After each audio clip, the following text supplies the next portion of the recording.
Greetings to all. इस video में हम डिस्कस करेंगे टॉपिक स्टेट एंड सोसाइटी। तो जो सोसाइटी होती है वो ओल्डेस्ट और इम्पोर्टेंट ह्यूमन एसोसिएशन है।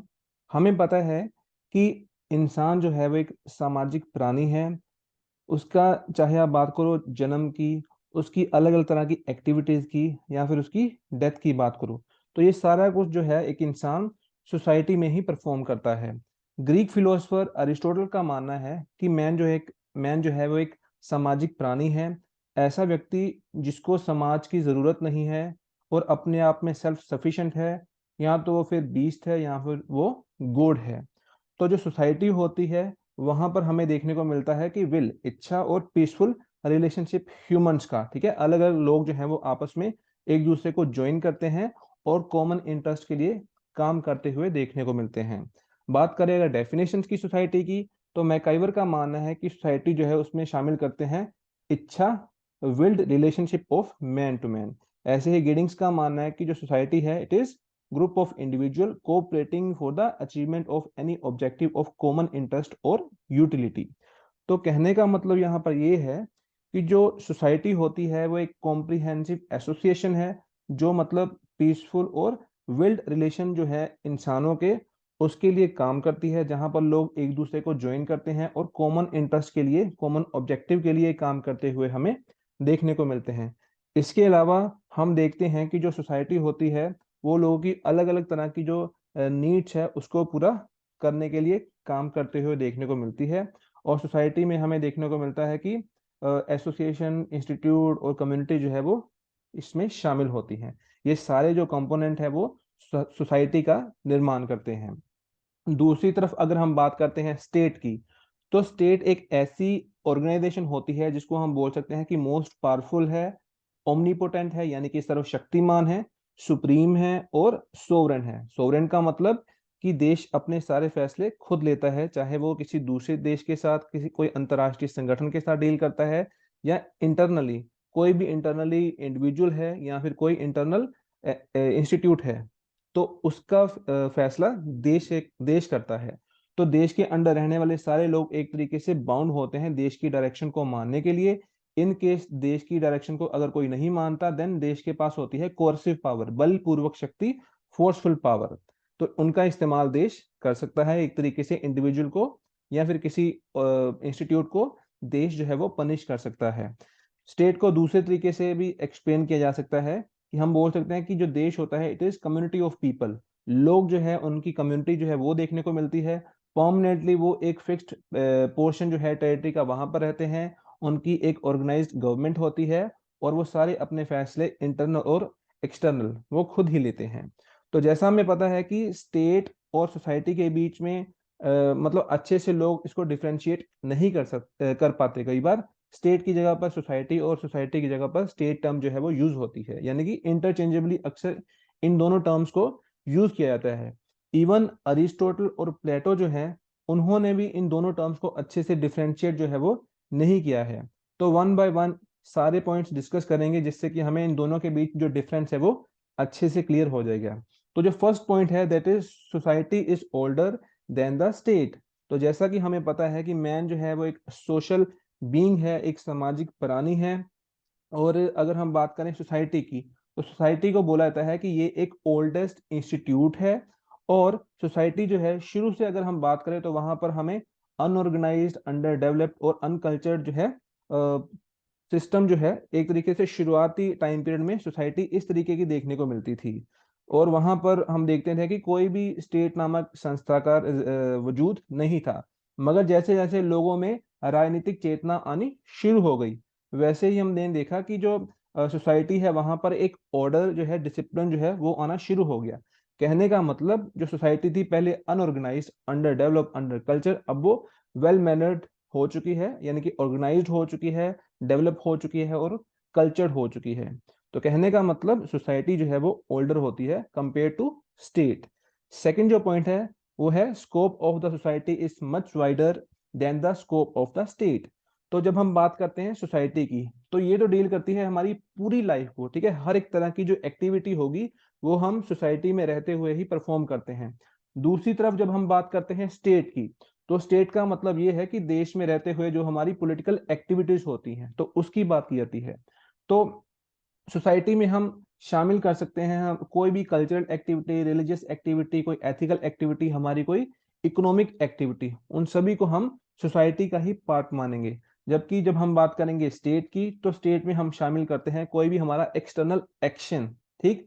और दूसरी तरफ लॉ एंड ऑर्डर को मेंटेन करना, उसको हम स्टेट का एक सब्जेक्ट मानेंगे। जो बार्कर है उनका मानना है कि जो स्टेट है it exist for one grade, ठीक है, मतलब कि एक पर्टिकुलर टास्क के लिए इसका वजूद जो है वो देखने को मिलता है। जबकि जो सोसाइटी है ये मतलब अलग अलग तरह के टास्क जो है वो परफॉर्म करती है। हो सकता है कुछ टास्क छोटे हो सकते हैं, मगर बड़े स्केल पे इसके जो है टास्क देखने को मिलते हैं। नेक्स्ट जो पॉइंट है वो है कि फिक्स टेरिटरी जो है वो असेंशियल होती है देश के लिए, मगर सोसाइटी के लिए ऐसा कोई टेरिटरी की रिक्वायरमेंट नहीं रहती। जैसा कि हमें पता है कि जो स्टेट है उसके चार असेंशियल एलिमेंट होते हैं, उनमें से एक एलिमेंट होता है fixed territory.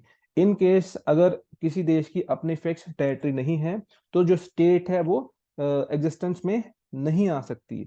On the other hand अगर हम बात करते हैं सोसाइटी की, तो सोसाइटी के ऐसा केस नहीं होता, उसके लिए कोई भी फिक्स्ड टेरिटरी की जरूरत नहीं होती, क्योंकि जो सोसाइटी है it is a outcome of human relations, आपसी जो संबंध होते हैं उनके द्वारा स्टेट सोसाइटी का जो वजूद है वो हमें देखने को मिलता है। तो सोसाइटी हो सकता है एक देश के पर्टिकुलर एरिया का मतलब लोगों का आपसी संगठन हो, या फिर देश से बड़े स्तर पे भी सोसाइटी जो है वो हमें देखने को मिल सकती है। तो जो प्रोफेसर लियाकोक हैं उन्होंने भी इसी बात को जस्टिफाई किया है कि जो सोसाइटी है उसमें किसी भी तरह का कोई टेरिटोरियल ऑक्यूपेशन जो है वो नहीं देखने को मिलता। ये तो मतलब जो सोसाइटी है इससे मतलब सिर्फ मैन का ही जो रिलेशन है उसके बारे में पता चलता है। नेक्स्ट जो पॉइंट है वो है कि state is sovereign, society is not. तो जो देश है वो एक सोवरन इंस्टीट्यूट होता है। सोवरन का मतलब हमने ऑलरेडी डिस्कस कर लिया है कि supreme power to take its decision, ठीक। यानी कि देश जो है वो अपने सारे फैसले इंडिपेंडेंटली लेता है, ठीक है। और बिना सोवरेनिटी के एक तरीके से स्टेट का जो है एग्जिस्टेंस भी हमें नहीं देखने को मिलेगा। एग्जाम्पल के लिए जैसे इंडिया, बिफोर 1947 इंडिया जो है एक स्टेट जो है इंडिपेंडेंट स्टेट नहीं कहलाता था। कारण उसका क्या था कि ब्रिटिश पोजेशन था उस वक्त, यानी कि जो ब्रिटिश की कॉलोनी की तरह उस वक्त देश जो है वो हमें देखने को मिलता है। इसीलिए स्टेट यानी कि देश का वजूद तभी हमें देखने को मिलेगा जब उसके पास सोवरन पावर होगी। सोवरन का मतलब कि सारे अपने फैसले वो खुद करता है। और दूसरी तरफ अगर हम बात करें जो सोसाइटी है उसके पास एज सच कोई सोवरेन पावर नहीं होती, ठीक है। लोग जो हैं सोसाइटी के जो नियम कायदे कानून जो होते हैं नॉर्म्स उनको तोड़ भी सकते हैं, तो उनके लिए किसी भी तरह की उनको पनिशमेंट जो है वो नहीं मिलेगी। स्टेट की अगर कोई रूल्स को तोड़ता है तो स्टेट के पास राइट होता है कि उनको वो फिर पनिश जो है वो कर सकती है। नेक्स्ट जो पॉइंट है that is organization is essential for state not for society. Organization का मतलब होता है कि संगठित होना अच्छे से। तो जो देश है उसका संगठित होना अच्छे से बहुत जरूरी होता है, क्योंकि वहां पर हमें चाहिए पॉलिटिकल स्टेबिलिटी, ठीक है। सिस्टम को निरंतर कंटिन्यूसली जो है वो चलाना है। प्राइमरली जो स्टेट है, जो देश होता है, उसका क्या काम होता है, टू रन द एडमिनिस्ट्रेशन। तो प्रशासन को चलाने के लिए अच्छे से सारा कुछ संगठित ढांचा जो है वो देश के पास होना चाहिए। ऑन दी अदर हैंड अगर हम बात करते हैं सोसाइटी की, तो जो सोसाइटी है उसमें हम दोनों तरह के मतलब रोल जो है किरदार देखते हैं कि सोसाइटी जो है वो ऑर्गेनाइज्ड भी हो सकती है, और कई सोसाइटीज ऐसी भी होती हैं जो कि अनऑर्गेनाइज्ड होती हैं। कहने का मतलब जो सोसाइटी होती है उनके लिए कोई पॉलिटिकल ऑर्गेनाइज होना जरूरी हमेशा के लिए नहीं होता। दोनों तरह की ऑर्गेनाइजेशंस जो हैं वो ऑर्गेनाइज्ड और अनऑर्गेनाइज्ड सोसाइटी जो है वो हमें देखने को मिलती है। नेक्स्ट जो पॉइंट है that is state is concern with our external actions, जबकि जो सोसाइटी होती है that is concern with our both internal and external action. तो जब हम बात करते हैं स्टेट की, तो इसका मतलब है हम उन एक्शंस की बात करते हैं जो हमें देखने को मिलती है। जैसे कि कानून जो है उसकी लोग पालना करते हैं, अगर लोग उसकी पालना नहीं करेंगे तो उनको पनिश किया जाएगा। और दूसरी तरफ जो सोसाइटी है वो मतलब हमारी दोनों तरह की एक्टिविटीज से कनेक्टेड होती है, चाहे वो इंटरनल हो चाहे वो एक्सटर्नल हो। एग्जाम्पल के लिए क्या एक इंडिविजुअल सोचता है क्या एक इंडिविजुअल करता है, तो ये सारा कुछ स्टेट के ही दायरे में शामिल होता है। और इसके अलावा हम बोल सकते हैं कि जैसे कुछ इंटरनल एक्टिविटीज होती है हमारी, इंटरनल एक्शंस, जैसे कि लव हो गया, जेलसी हो गया, एनमिटी हो गया, सिंपथी हो गया, कोऑपरेशन हो गया, ये सारी हमारी इंटरनल एक्टिविटीज या फिर इंटरनल एक्शंस होते हैं। Next point is state is a part of society. तो जो स्टेट है ये किसका पार्ट है?